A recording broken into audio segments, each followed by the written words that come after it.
Hello and welcome back to the workshop, part 3. On the last video I was making this fusee, but it's not yet complete. I've still got some more parts to make to complete the assembly. These are the two parts I need to make that connect to the fusee. This is what I'm going to make on this video. It's the great wheel and it's got 96 teeth. I'm going to use this 3/16 hard leaded engraver's brass that I cut out from a sheet.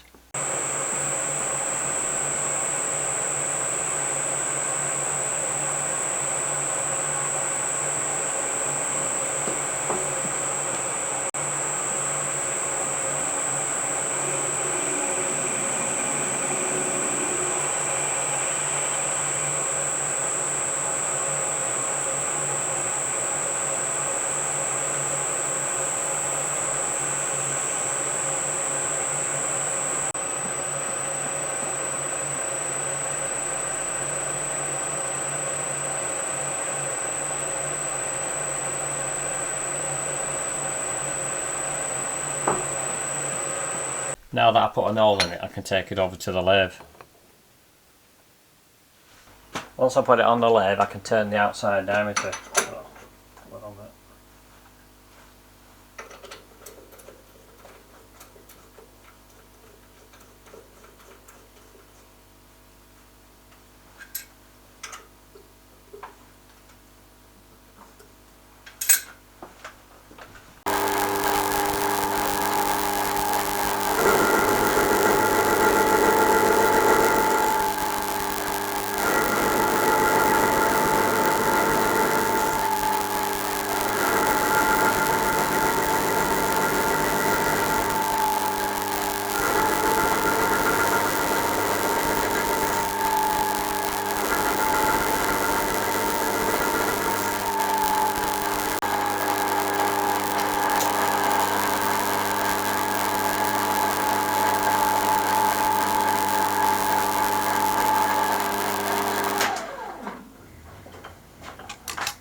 Well, that's the recess turned.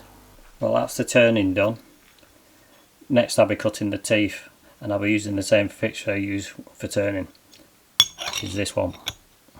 You can use a small dividing head like this one for cutting the teeth in this clock. Most dividing heads have a ratio of 40:1, so 40 turns of the handle equals 1 revolution of the chuck, or 1 turn of the handle is 9 degrees. So I'll do an example for anyone who's not used one before. 40 is what we're going to use for the calculation, so it's 40 over n, which is the number of divisions required. So let's say we want 32, it'll be 40 divided by 32 equals 1 turn and 8 on a 32. You can change these two figures if you want. So if you times them by 2, you'll get 16 over 64, or divide by 2, 4 over 16. Or back to this figure again, 8 over 32. You divide them by 8, gives you 1 over 4. Times that by 5, gives you 5 on a 20. So there's 1, 2, 3, 4 different options there you can use. For cutting the teeth in the great wheel, I'm going to use my rotary table, which has also got simple indexing. Rotary tables have a ratio of 90 to 1, or 1 turn of the handle is 4 degrees. So the calculation is the same as a divided head, only I'm using 90. So it's 90 over the number of divisions I want, which is 96. So I don't have a 96 hole circle, so I'm going to divide by 3. I'll end up with 30 on a 32. 30 holes on a 32 hole circle. This is what simple indexing looks like for anybody who's not seen one before. I'm going to be using this 32 hole circle here, and I've set the sector arms so that one revolution from there to there gives me 30 on the 32. So that start from there, one revolution into that one. And once I've done that all, I'll move the sector arms to there and then repeat the process. This is the cutter I'm going to use to cut the teeth. It's a cycloidal form and it's a 0.75 module, and it's made by PP Thornton. You can just put it onto an homemade harbour and that'll work fine. That. What I've done now is I've put black ink on the outside diameter. Next I'm going to take a cut and then index one tooth and take the same cut. Then I'm going to go back and repeat the process until the black ink disappears. Then I know I'm down to the final depth.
Right, well that's the teeth cut.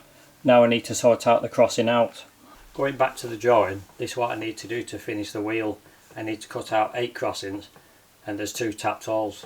There's 2 ways of doing this. You can mark it out and use a scroll saw and then finish with a file, or you can machine the crossings out, which is what I'm going to do. This radial aperture, this one here, is for a pin. It's part of a maintaining spring. I'm going to drill 2 holes at either end of the aperture and then mill out the middle. These are the 2 holes I'm going to drill in the aperture, and this is working out. I'm going to use, I have 2 options here. I can stay on centre line and pitch out what the hypotenuse is and move over 8.82 degrees either side, or just pitch out these 2 dimensions.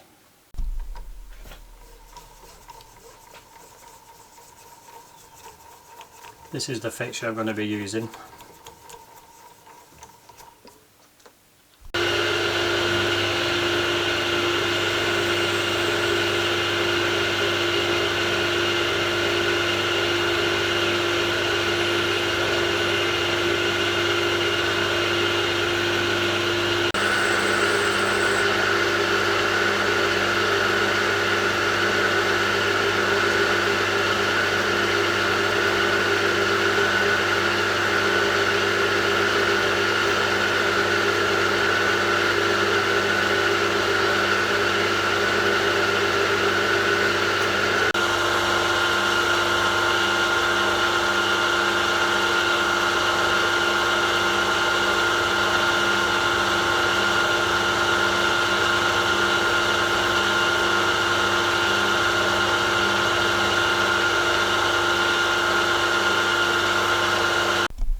Right, well that's the crossings milled out.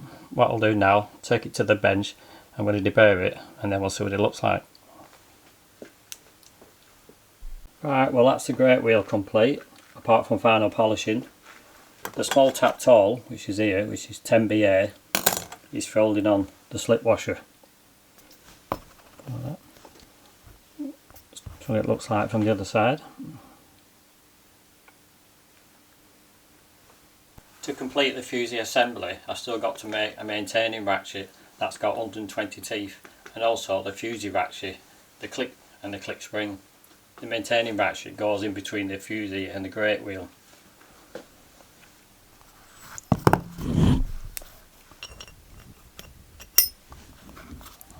This is how the slip washer goes on, like that. And the maintaining ratchet goes in between here.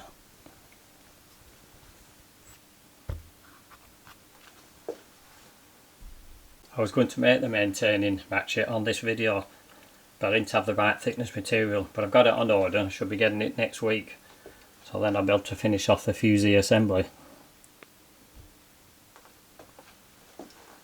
Right, well thank you very much for watching this video, and I'll see you on the next one.